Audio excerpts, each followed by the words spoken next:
On August 12, 1985, Japan Airlines Flight 123 stood ready at Tokyo's Haneda Airport.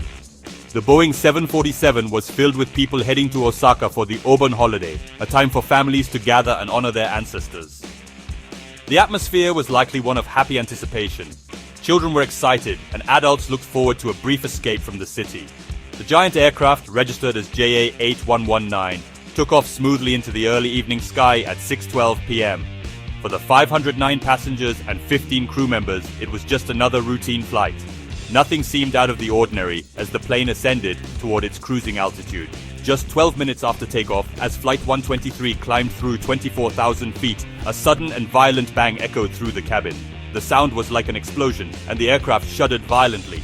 Alarms began to scream in the cockpit, signaling a catastrophic failure. Pressurized air from the cabin rushed out with incredible force, creating a dense white fog that swirled around the startled passengers. Oxygen masks dropped from the ceiling, a clear sign of a severe emergency. The pilots immediately knew something had gone terribly wrong. Their world, and the world of everyone on board, had been irrevocably shattered in an instant. The immense force of the explosive decompression tore off a huge portion of the aircraft's tail. The vertical stabilizer, essential for controlling the plane's direction, was gone. Crucially, this event also severed all 4 of the aircraft's hydraulic lines, which were the lifelines that connected the pilot's controls to the plane's steering surfaces. Without hydraulics, the pilots had lost nearly all ability to steer the massive jet. Captain Masami Takahama and his crew were now faced with an almost impossible situation. They were flying a crippled giant, a machine that no longer responded to their commands, with hundreds of lives in their hands. The pilots fought with incredible skill and determination to regain control. They used the only tools they had left, the engine throttles. By varying the thrust of the 4 engines, they tried to steer the plane, to make it climb, turn, and descend.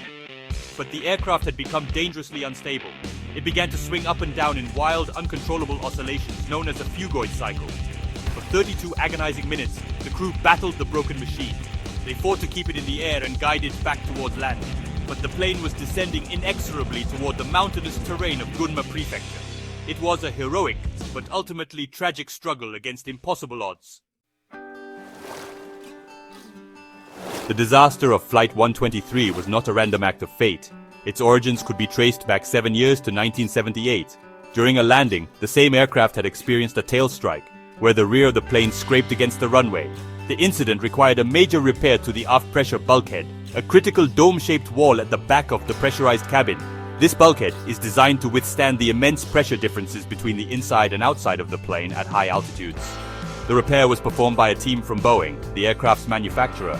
A simple mistake made during this process would set the stage for a future catastrophe.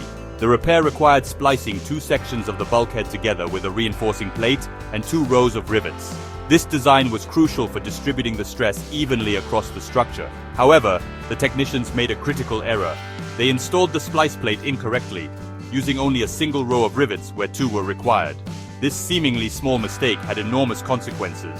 It created a weak point in the bulkhead, reducing its fatigue resistance by as much as 30%. The faulty repair was then covered with sealant, making it impossible to spot during routine visual inspections. The hidden flaw remained dormant, a ticking time bomb waiting within the aircraft's structure. Over the next 7 years and more than 12,000 flights, the weakened bulkhead was subjected to repeated cycles of pressurization and depressurization. With every flight, tiny fatigue cracks began to grow from the single line of rivets. They spread slowly and silently, invisible to maintenance crews. The metal grew weaker with each journey, inching closer to its breaking point.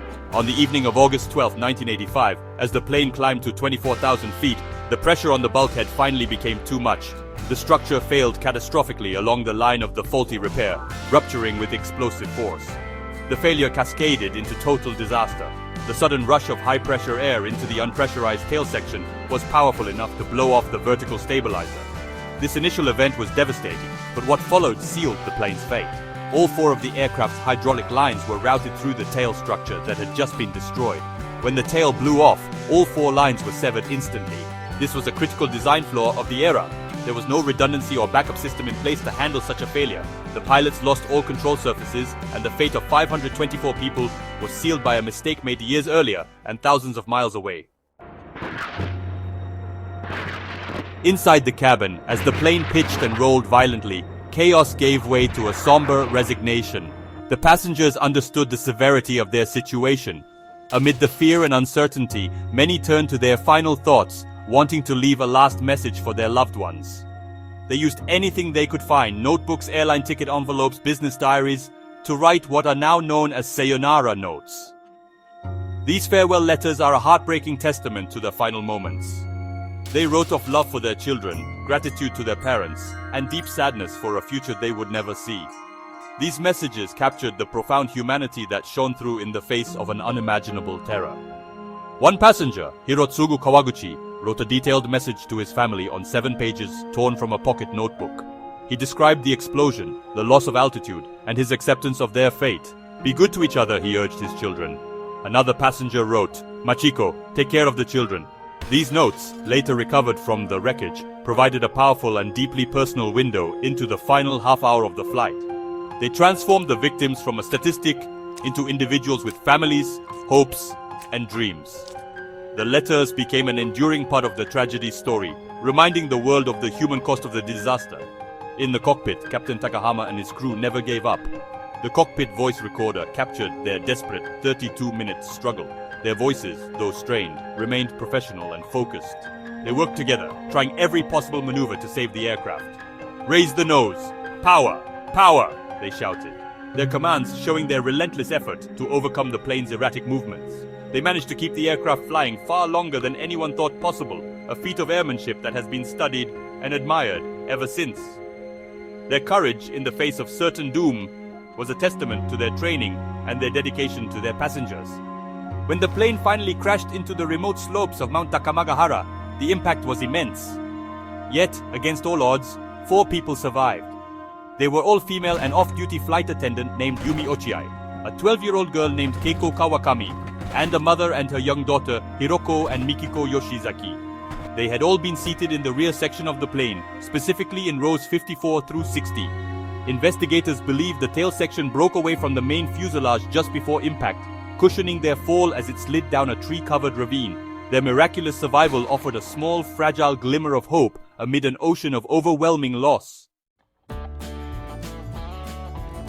The immense loss of life from Flight 123 sent shockwaves through Japan and the global aviation community.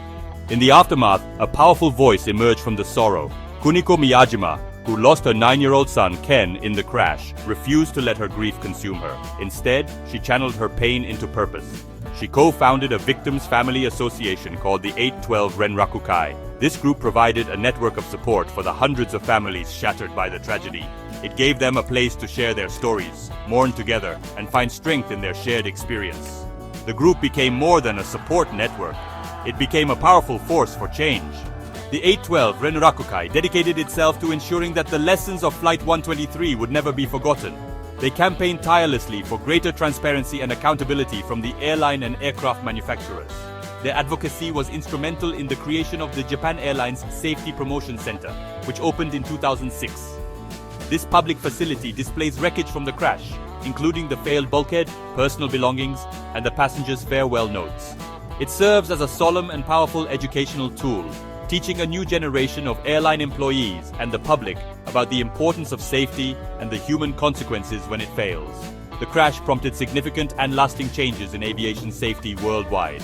The investigation exposed the critical vulnerability of the Boeing 747's design, where all hydraulic control lines were routed together. In response, aircraft designs were changed to include redundant systems and hydraulic fuses that prevent a total loss of flight control fluid. Inspection procedures for bulkhead repairs were drastically enhanced to ensure such a faulty repair could never happen again. The tragedy of Flight 123 directly led to safer skies for millions of travelers today, a legacy written in the memory of those who were lost. As we remember this tragic event, we must look beyond the technical details and statistics. We must remember the 520 individuals who perished, the pilots who fought to the very end, and the families whose lives were forever changed. Their story is one of catastrophic failure, but also one of incredible human resilience, love, and the enduring fight for a safer future.